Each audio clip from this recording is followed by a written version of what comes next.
Olá, bem-vindos a mais uma exploração profunda aqui com a gente. Hoje, vamos mergulhar num tema bem intrigante que aparece em algumas fontes que a gente analisou. A ideia de criar o que alguns chamam de servo astral, ou, sei lá, um tipo de mascote energético. Temos textos variados, né? Desde filosofia espírita, sobre a mente cocriando coisas, até relatos de fenômenos, assim, paranormais, e também uma descrição mais direta de práticas ocultistas. Exatamente. É fascinante, né, ver como diferentes linhas de pensamento, assim, parecem tocar em pontos parecidos. Olha, a fonte espírita Evolução em Dois Mundos, ela fala da mente atuando sobre um fluido cósmico. Tipo uma energia base, sabe? Para criar, em plano menor. Já o livro Hipnotismo e Mediunidade, ele foca mais em como estados alterados de consciência, tipo transe, hipnose, parecem permitir que a pessoa externalize uma força ou até gere materializações. Materializações. Tipo, O texto descreve casos, né? E por fim, tem a fonte da Wikipedia, que define o tal servo astral mais diretamente, como uma construção deliberada, intencional, dentro de certas práticas mágicas. tá. Então vamos começar por essa base. A mente como força criativa. Esse Evolução em Dois Mundos menciona essa cocriação em plano menor. Quer dizer que a inteligência e o pensamento poderia moldar essa energia fundamental, o tal fluido cósmico. Isso, a ideia é essa, criar formas, talvez até realidades, pelo comando mental, como diz o texto. Sugere um poder bem grande no pensamento direcionado, né? E aí vem a parte dos fenômenos quase físicos que você mencionou de hipnotismo e mediunidade. Pois é, ali tem relatos históricos, né? Como o caso da médium Eusnápia Palladino. As descrições falam que, em transe, aconteciam coisas, assim, tangíveis. Objetos levitando. Sério? Sim, ou formas parciais, tipo mãos, rostos que apareciam e sumiam, escrita automática também. Claro que são relatos controversados, né? Mas na época foram vistos como talvez uma prova de que a mente pode projetar energia para fora, ou até uma consciência externa. Entendi.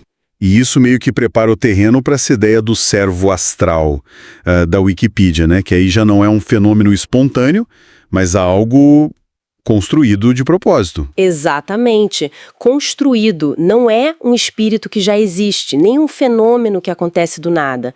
É uma entidade energética criada por alguém, um praticante, que é uma abordagem mais moderna, focada em resultados e no uso de símbolos pessoais. E como seria essa construção? A fonte dá detalhes? Dá algumas pistas gerais, sim. O fundamental, o ponto de partida mesmo, é definir um objetivo. Mas tem que ser muito claro, muito específico para essa entidade. O que ela vai fazer exatamente. Uma tarefa bem delimitada, então. Isso. E aí a fonte menciona métodos como canalização das energias desejadas, o que sugere um foco mental bem intenso, né? Na qualidade de energia que você precisa para aquele objetivo. Visualização também. Sim, visualização da forma ou do propósito é citada. E em algumas práticas falam até em usar contratos escritos ou sigilos. Sigilos, só aqueles símbolos, né? Isso, são símbolos que a pessoa desenha e carrega com uma intenção específica, para concentrar a vontade, sabe? Entendi. Então não é algo trivial. Exige intenção, foco, para ancorar essa energia. E depois de criado, como ele se mantém? Precisa de algo? A fonte sugere que sim. Fala da necessidade de pensar na alimentação energética. Como essa construção vai ser sustentada e, tão importante quanto, é pensar em como ela vai ser desfeita, quando não for mais útil ou cumprir o objetivo. Ah, tem que ter um fim planejado também.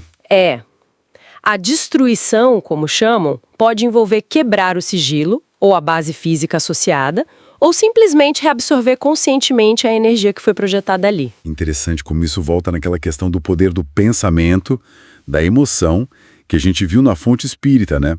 Evolução em Dois Mundos falava da força da intenção. especialmente a positiva.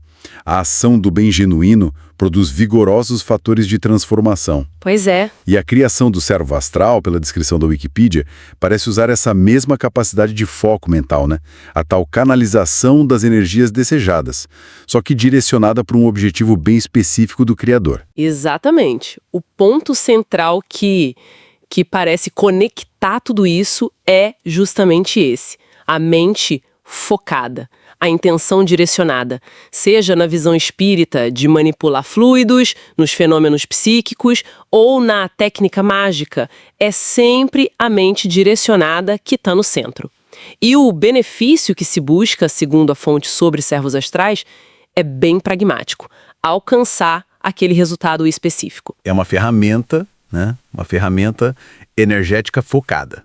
Exatamente. Então, resumindo o que a gente viu, as fontes mostram o espectro, desde uma visão mais filosófica do potencial criativo da mente, até descrições de técnicas bem específicas para criar essas ferramentas energéticas focadas. Isso. E é importante notar, né, para quem está ouvindo, que embora o conceito geral de criar formas energéticas apareça, nenhuma das fontes que a gente analisou aqui hoje menciona especificamente a criação de um servo na forma de um cão, por exemplo, ou qualquer outro animal de poder específico como exemplo central.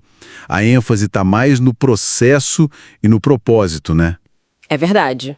O foco não é a forma animal em si, nas contas que vimos. Mas o que é realmente interessante é essa convergência de ideias, né? De campos diferentes, sobre o poder da intenção concentrada. Os nomes mudam, cocriação, fenômeno mediúnico, servidor mágico, mas a ideia de que a consciência direcionada pode gerar efeitos, ela persiste. Isso deixa a gente com uma questão para pensar, né? Talvez, se a gente aceita, nem que seja como hipótese, essa premissa de que a mente pode direcionar energia para criar construtos com propósitos definidos. Que tipo de responsabilidade vem junto com isso? Ética, energética, pessoal, sei lá. É algo para refletir, né? Sobre esse ato de criação intencional. Com certeza. Algo para se pensar.